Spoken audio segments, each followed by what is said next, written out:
This is Fellowship of Christian Athletes Coaches Corner. Talk a little bit about what FCA meant to you and talk about what Jesus Christ meant to your coaching and how it played a role in your life as you went through all these states and towns as a coach. In the 9th grade at Hendersonville High School, FCA came about. They came, I'll never forget it. They came across the loudspeaker, said FCA meeting would be in room, whatever it was at that time. And I didn't really know what FCA was. To be honest, a couple of guys, we left class just to get out of class, go to the FCA meeting. And one of the speakers then, he came, I don't know if he was recruiting or what, but he was a football coach at Furman. I think his name was Dick Sheridan, if I remember correctly. That's right. Dick Sheridan. He was speaking, and he was talking about how God influenced his life as a coach. And I thought the story that he told was just so interesting, how it really influenced him as a person and a man, made him a better man. And that just hit home with me. So every year in high school, I was heavily involved in FCA. Then I went to college and got involved. And then in every stop I made in coaching, I made sure to support to be involved with the FCA, just the relationships that I've built in FCA. People got the same values. It's been a really positive experience for me as far as relationships and getting to know different values and how people react to different things. But as far as coaching, God has just been my rock. I never could have coached 30 years of college basketball without God. I can tell you that right now.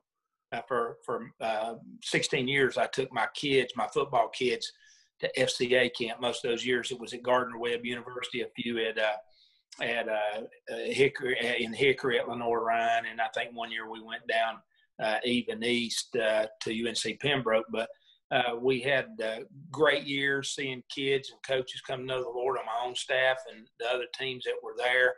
Being in that environment, exposing our kids to the gospel of Christ, it was just my challenge, I think, tonight, the few minutes we have, is to implore the coaches that are listening, maybe parents that are listening, to know and understand that there's more at stake here than a ball, a win. There's lives that are being touched and molded in certain ways, and it's just extremely, again, important, without beating it to death, that coaches know and understand, recognize the responsibility that we have as coaches on those kids. And Mountain Heritage every Thursday, I lead, and they can fire me whatever they want to, but I'm going to lead a devotion with our kids. It's not going to be, I'm going to lead it with them every Thursday, and we take characters in the Bible. And I don't think there's any way you take the Peter, the Paul, the Daniels, a little guy named Caleb that we talk about at Mountain Heritage. People don't know a lot about Caleb, but he's the one that when they were going into the promised land and all the people was talking about all the obstacles that were there, he stood up and said, let's go take it. It's ours. And it's as fruitful as they say. And we talk about our Calebs. We got a lot of Calebs on our football team who believe we can do it. But we use those biblical characters and Christ's example. We try to use that a lot with our kids. And I think one of the things our kids look forward to more than anything is Thursday devotions. And they'll even talk about what it's going to be. They'll try to pick, where we're going to be talking out of the Bible. And I try to lead that into my pregame speech. So we try to tie whatever we bring to the devotion on Thursday into what we're going to do right before the game and why it means something that night. And that walk is, as a high school kid, I was part of the FCA. Steve Atwood, I don't know if you know Steve Atwood or not. Steve Atwood was a wrestling coach at Tuscola. He was a wrestling coach at Mitchell. Went to Tuscola. Steve Atwood was the director of our FCA and had a huge FCA. And it was a major part of my life. We used to go to the state convention and all those things in Greensboro. forever, but getting to know you as our FCA rep has been a blessing, and you have touched my life. I love our coaches huddle because it just reminds me, it just centers me. We're big on mindfulness. You know, in our program, we have started doing yoga, which I know, go ahead and laugh, but it teaches mindfulness. And I want my kids to be mindful of their walk, and FCA helps do that. You guys help me do that. So I've tried to bring that into our program. You know, when I first started teaching, you didn't talk about religion or politics at all. And so of course, I've been teaching a long time, and I'll go ahead and say that. And so, but times have changed. And while we do have to be careful of how we present certain things, I do think that we need to raise our kids in a way that they should go. And good living is good living, and following, you know, walking the good path is something we need to put with our athletes. And that's what you're bringing into our program. And I'm so appreciative of that because I need it just as much as my kids need it. Our senior night was in November. We played East Rutherford on a Friday. On that Saturday, I invited the seniors to my house to eat, and we watched football and stuff. And I had talked to Ernie, and Ernie is great. You're right. We love Ernie too. And I talked to Ernie earlier in the year about getting us an FCA devotional Bible. And it's that leather bound. It's not the paper one. It's not the paperback. I mean, it's a high dollar Bible if you were to buy it.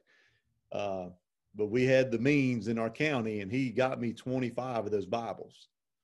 And so what I did, I brought the seniors over, and I had taken time, and inside the cover of each one, I wrote a personal note to each one. You know, I talked about things I enjoyed about them or some memories about them, and I gave them a Bible verse that kind of related my relationship to them.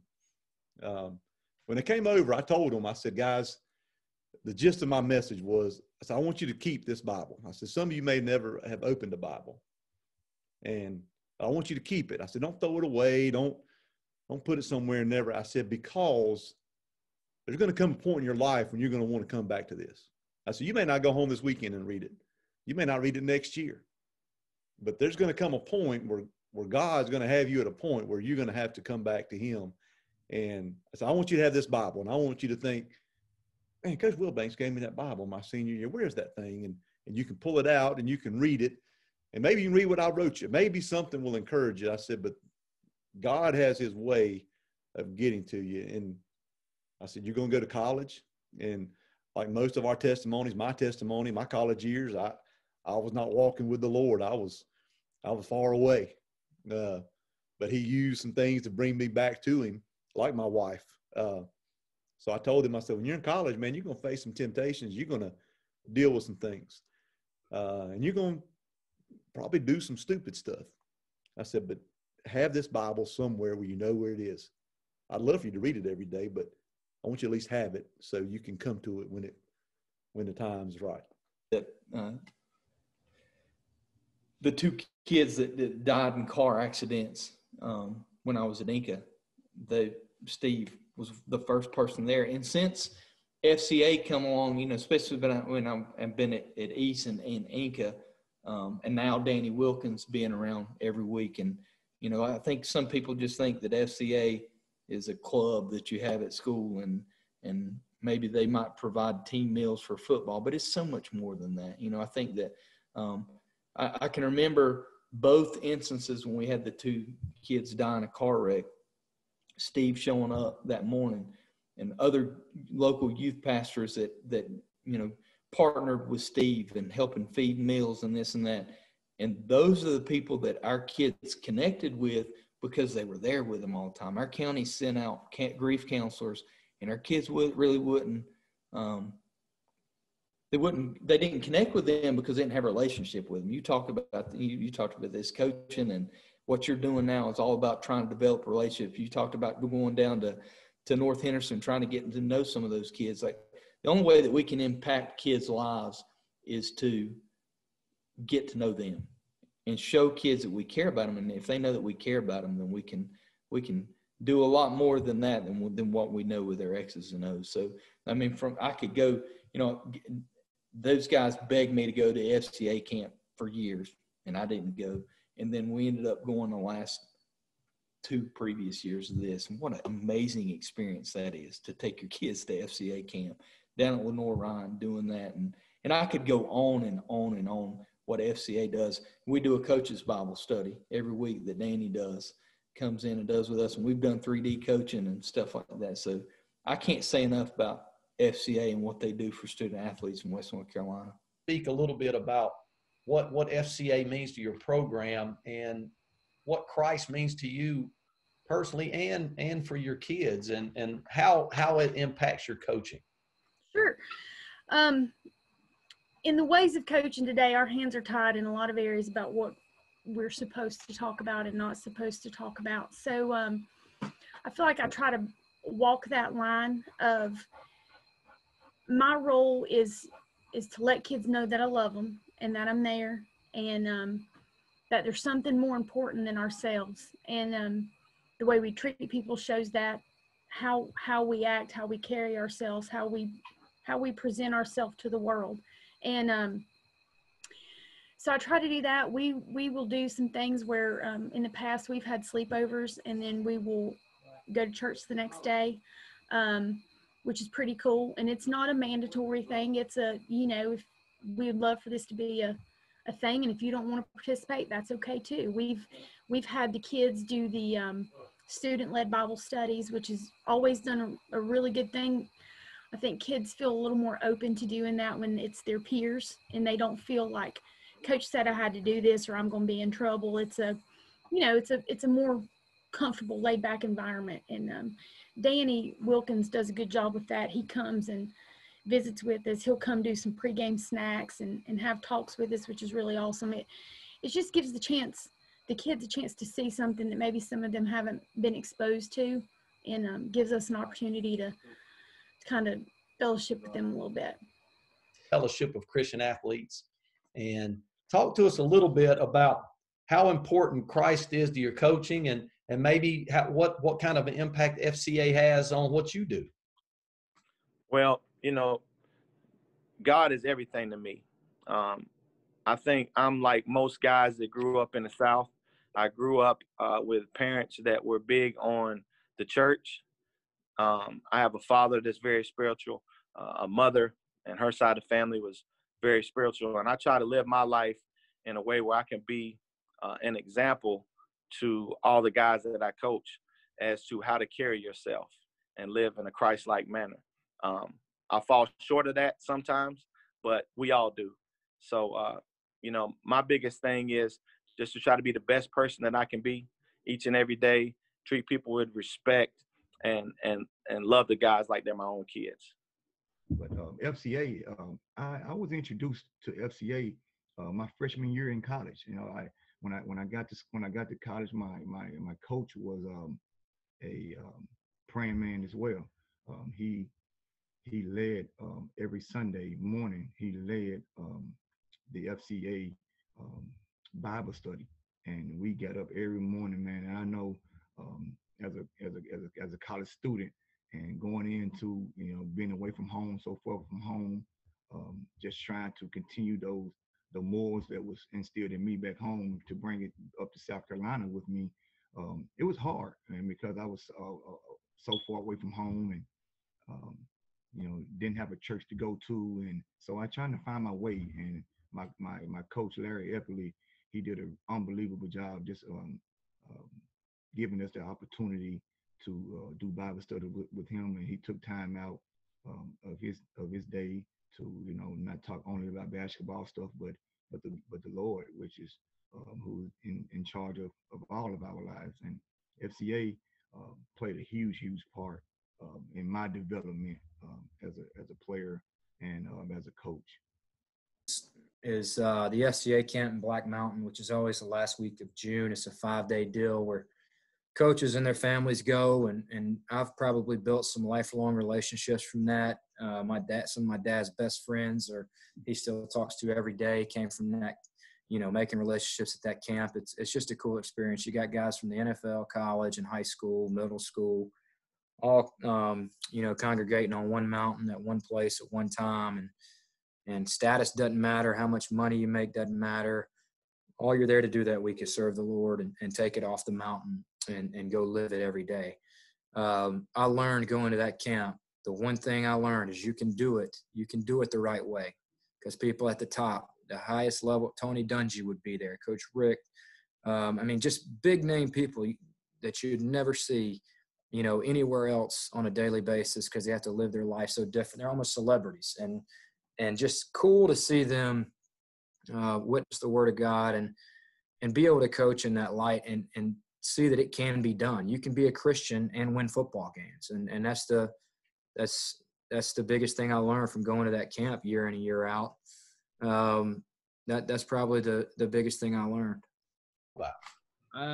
Steve McNamara came to me before, and we started having weekly devotional periods with him, and he would come in and meet with our team once a week, and we would set aside time, and then he taught me a little trick to, hey, you want to pray with your players, have them invite you.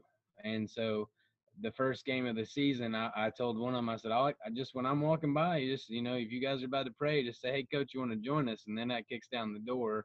And then once we put our arms together, then they just know that's supposed to happen every game. And they invited me to do it. So that's a definite learning experience from FCA, just from having them there and then having the opportunity to get to kids that may not have any knowledge or have fallen away from it, like all of us have, and all of us do every single day. And I tell my players constantly, I fall on my face all the time. I'm a sinner, and I lay in it, and I try to get up, and I fall short every single day of living to what the expectation should be for me as far as what God intends for me. We did end up last year. We were like that same team. We went. This is the last night of the conference basketball tournament, so we cleaned the gym after the basketball game, swept the stadium, pushed all the bleachers in. Then they gave us all the leftovers from the hospitality room, so the kids are slamming down Mountain Dews, and then it's like, I know healthy choices were not a thing, and then but they're just eating, and then we play wiffle ball in the gym. Then we went down to the middle school because Jackie was down there, and we got scooters, and we did scooter races around the hallways in North Henderson. And then we played manhunt and had kids run around the school. And obviously we had certain areas, libraries, and places where they knew they couldn't go, but it was just cool for the kids. I mean, me too. I'm running around crazy, acting silly, and chasing them around and playing with football and talking smack, and just filling them up with, the things that just hanging out. Like, it's just like getting to see a different side of us. And then they would camp out in our clubhouse down by the baseball field. And Jackie was fortunate. I have a great coaching staff, and lost a coach this year. West Henderson, our loss is definitely their gain. But he stayed down there in the clubhouse with him, and I slept up in the press box because he was like, I'll sleep by the door. And I was like, okay, man, you take it down here. And, it's just the stories that he's telling from down there. It's just like, I'm glad I was in the press box. But yeah, and those are ideas from FCA, just where. Coach, what type of impact has this specific organization had on you as a player and a coach? I think seeing Coach Park's blueprint for the program, I didn't realize at the time when I first started how much of FCA it was, because that's another guy you go and throw Dal Shealy's name out there that used to be president of FCA. Dal Shealy coached Shell Dula, who was my high school coach, and he coached Sparks, who was my college coach. So FCA's been all over my life, and I didn't even know it. But I think the big things is the most unique thing for me was, really getting involved with FCA. I always tell everybody I went to an FCA meeting here, and I'll never forget, they had plates, and you put the plate on your back. And so what you do is walk around the meeting that day, and anybody that wanted to write something that they appreciated or something nice they had to say or that they thought about you, they would write it on that plate that night. And so you weren't allowed to look at the plate until you left and got back to your room or got back home. But just to, go and write things about people and then get back and look at that plate and just kind of see some of the different things that some people, I didn't even know they knew me. You just see who's writing on your back. It's like, I don't know who wrote it, but, some of these people, I didn't even know that they even knew who I was. But just to kind of to have that type of positive experience going to FCA really for the first time, it kind of encouraged me to go back. And so I started going back and kind of building friends. And then eventually, Wes Urey, who used to work FCA down at Baylor, was here coaching at that point in time. Wes called me one day, and over the summer, he said, Coach, going to Black Mountain. I didn't really know much about Black Mountain. He's like, going to Black Mountain, going on FCA. So I want you to ride down here with me. So I was like, yeah, I'll go ride with him. It ain't that big a deal. I don't have anything to do. I said, yeah, Coach, I'll ride with you. He's like, just make sure you pack a bag for the week. So I was like, I thought we were going out of the day and coming back. He wanted for a week. But we went down and we did a camp at FCA with youth. It was like junior and high school kids, junior high and high school kids. And man, I had the most fun with those kids, talking to them about Christ. And I didn't think I had it in me at that point in time to be a huddle leader and really get out and talk to people about Christ. But man, we had so much fun down there and talking to those kids about Christ, man. It was really encouraging to me. It was what I needed at that time, and I didn't know it. And got back, and it actually gave me the courage to be more of a spiritual leader here on campus with my peers. Because the big thing that stuck out to me was like, man, I went down there and I talked to those kids about who Christ is and what they should do to follow him. And I was like, I don't ever want to be a hypocrite. I need to go do what I said. So that was a really encouraging moment for me, just with those young kids. I would never see them again. And it was so cool that they would still call. I remember getting back and those kids would call and just talk to them on the phone. And so, just those relationships at that point in time were very unique and special to me. I also understand that you and your family squeezed in FCA coaches camp in Black Mountain a number of years ago, and that's kind of become an intentional part of your family's summer schedule. Could you speak about that a little bit?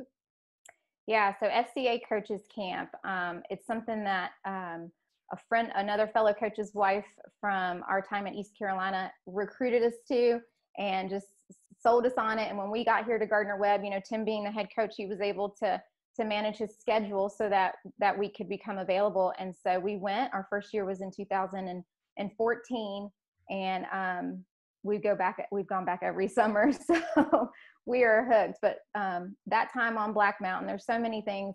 The first thing for me was that's the same camp that I went to in middle school. So to be able to go back with my family, with my kids, to that same spot where I gave my life to the Lord and just share with them that special place was amazing. But being on that mountain, you're surrounded by other coaching families, coaches. You're exhausted after 5 days of up and down the mountain and doing all of the activities, but they pour into your kids. The kids have their ministries, and then Tim and I were able to do, the adult listen to some sermons, do things with coaches' wives, and he does things with huddle ups with the other coaches. And so it's just a special place. We come down tired, but we come down so refreshed for another year, on the mission field of sports.